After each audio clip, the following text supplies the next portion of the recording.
What is up? What is going on, Dave at SVA Card Collectors? And I'm not going to lie, yesterday sucked.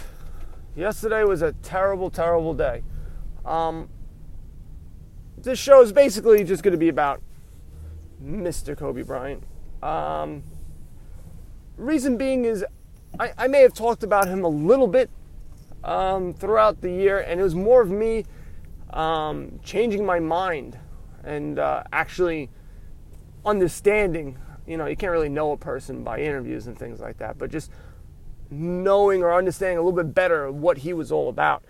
I remember, my first inkling of, when I first learned about him was obviously when he was in the draft, and Charlotte wanted to draft him, and he said, "Don't draft me, I'm not going to play for you guys."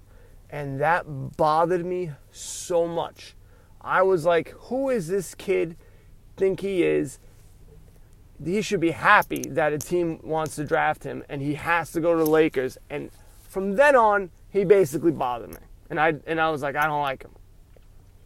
And he was always, to me, arrogant. Later on in my life, I completely made a 180 or 360. 360, 180. No, 360 would be in the same spot. So 180 on him. But initially, that's what I thought about him. I thought he was a cocky guy.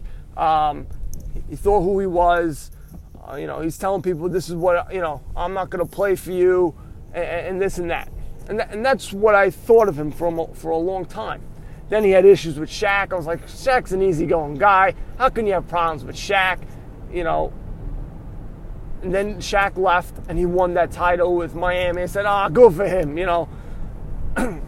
And that's what I thought about Kobe. Not that I gave any serious thought, but, this was my thought process, being young and then growing up. But then I listened to a interview that he did. And the interview really changed my mind drastically about him. And I said, I was 100% wrong about him. And I was even stupid. I was just stupid to even think that about him.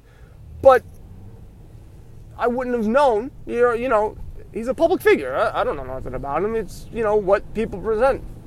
And basically, this guy was the epitome of what you want to be, what you want to strive to, in business and whatever you want to do in your life with regards to, doing something great. If you want to create a business, if you want to be the best sports guy or whatever, I don't know what you want to do. But that's what he was all about. And it just blew my mind how he thought about basketball and how he thought about being a leader and how he went about his mentality about going, to do something. And one of the biggest things that changed my mind was actually when he got the helicopter, which unfortunately, years later would be his doom, I guess. I don't want, it sounds bad, but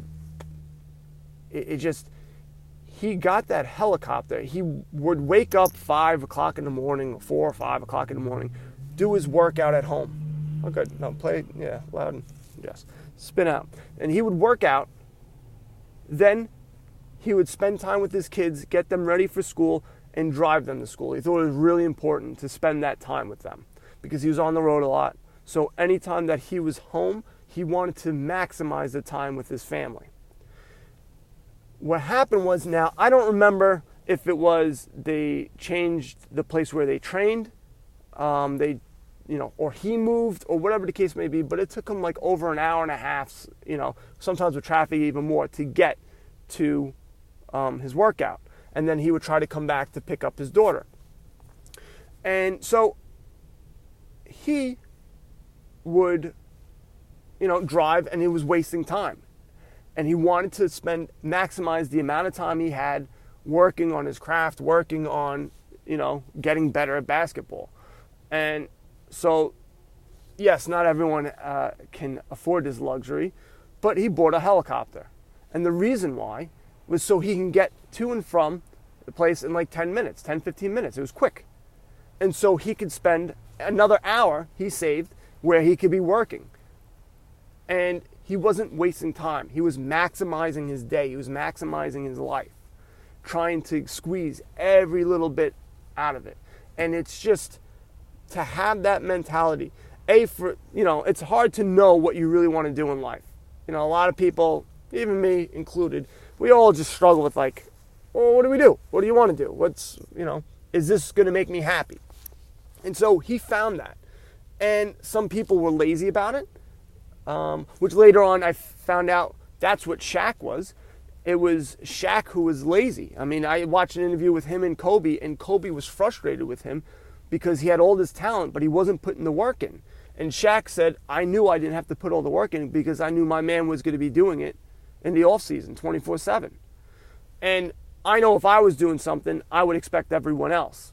And as a leader, that's what he was trying to tell them. And that's where a lot of the friction came about was, Shaq not putting in the work, and it just changed my mind and actually changed the way I thought about things going forward. This guy was a millionaire, hundreds of millions of dollars. And what his work ethic was, it did not change at all. There's some people who get rich and they get lazy. He did not. He got more focused because he was able to use his resources to, get a helicopter, to do whatever extra things he needed to do to put the work in. And it was just amazing. And just to hear him talk, he had an interview with A-Rod, which was great. And later find out that A-Rod that was A-Rod's mentor a lot of times. When he was in a dark place, he confided into Kobe. And it's just all these different things, all these people that are coming out, saying, how much he's touched their lives and changed their lives. But really it was just the aspect of him maximizing his life. And I think that's something that we can all take. I mean, the fact that and I guess this is with a lot of famous people, but I think with him more in particular, there's so many people that he's never met, that he doesn't even know who they are, even if that they existed. But he touched and may have changed their lives dramatically, is a crazy thing if you really think about it. Just imagine thinking, I've changed somebody's life, I've made their life better, and I didn't even know that they existed. I didn't even know, anything about them. Yet they know all about me, they know what I'm about, and they were able to take, something from what I've done and improve their life. And that's a awesome thing to say that you can do. And he's done that. And he will continue to do that. So, yeah, it sucks that, he died way, way, way too young. And his daughter, the fact that he was with, his daughter is a terrible, horrible thing. And the rest of the families, I don't know. I know there was a baseball coach and his wife and his kids, and they really didn't say anything else about the other families. It's just got to be a terrible time. It just really sucks. And I've never had, a celebrity pass away where it really bothered me that much. In a lot of instances, I'm very cold. I know that my personality, I'm a very cold person at times. I think when you have a family, you sort of open up and you sort of have a little more feelings. I've noticed that about myself. But, I'm very to myself type of person. And I don't know. It just really affected me. Not that I'm, crying in the dark and whatever, but really made me think and just think about your life in general as well. You go, man, life is short. You have the whole, cliches and all that stuff. But it's just, it just sucked. It just really sucks. And so, hope his family can get through it. It's going to be really rough. It's going to be something that every single day, they're going to have to live through. They're going to have to think about. And it'll get easier with time, but it's going to take a long time for that even to be, it's tough. That's got to be rough, losing a daughter, a kid. That is the worst thing that can happen. And so they're going to be going through, a really rough time. And one thing that is nice that Kobe touched so many people's lives and helped so many people, that they're going to have a ton of support. And that's what they're going to need. A lot of basically keeping their mind off of stuff, as best as they can. It just sucks. That's really what it comes down to. On a inconsequential note, with regards to his collectibles, all I know is I had a pair of Kobe sneakers. I actually posted like 2 or 3 days ago, and no one wanted to buy them or nothing. Now all of a sudden everybody wants to buy these sneakers. Cards are flying off eBay for crazy prices right now. I'm not really into the, don't post nothing, don't sell your stuff out of respect, because the family don't give two craps. They really don't. They're not worried about if you made a dime or more off of this tragedy. They don't care. No, they don't. If it's something that you feel, then that's one thing. But because of someone else, if they don't make you feel bad, it's just idiotic. It's just dumb. Just if you want to make money, yes, sell the cards. You make a ton of money. That's great. The one thing I would like to have is an autograph card of him. It doesn't have to be a rookie card. It could be any. It doesn't really matter to me. But I think that's going to be very expensive now, and going forward, it just will be. So that just sucks. I never really had too many Kobe. I sort of got out of collecting cards when he started coming in, so I don't have any, base cards or anything like that. I might have one. I think I have one card of his, but yeah, prices are going insane right now. A ton of money.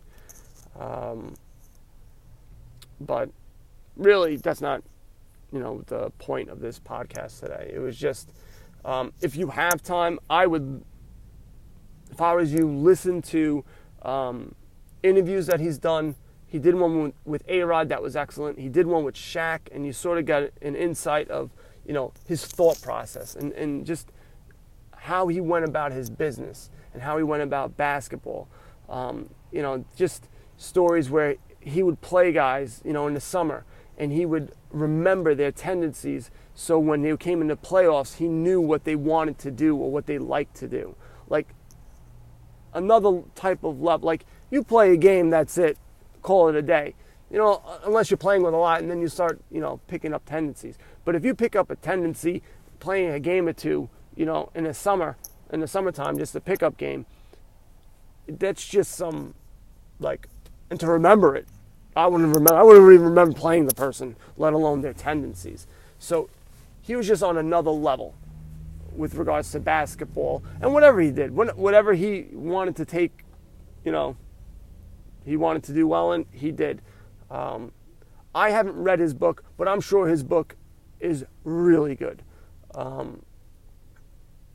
Because it's going to be, the things that I've seen in his interviews. So I would check out his interviews. There's one with Shaq, the one with A-Rod. Those really opened up my eyes because I didn't know him that well. I just had my notions of, from the outside of, how come he didn't want to play with Charlotte, which is a silly thing to say now. He was just confident. He was confident because he had his goal and he knew what he wanted to do, and he was going to do it. If you think any other way, if you think, maybe I'm going to do it, or I'm not too sure, then it's not going to get done. So you can't have that mentality. And so he had to have that strong mentality, not just for himself, but for being a leader and for his teammates. The way he talked about, each individual person, he would try to figure out how to get the best out of them. He didn't have some just generic thing that he would say or do. It's just amazing type of person, and it just sucks that he passed away. So that's all I got to say about that, guys. SVAcardcollectors.com. Download the Flick Chat app, and you guys know what to do. Buy some cards and go broke. Later.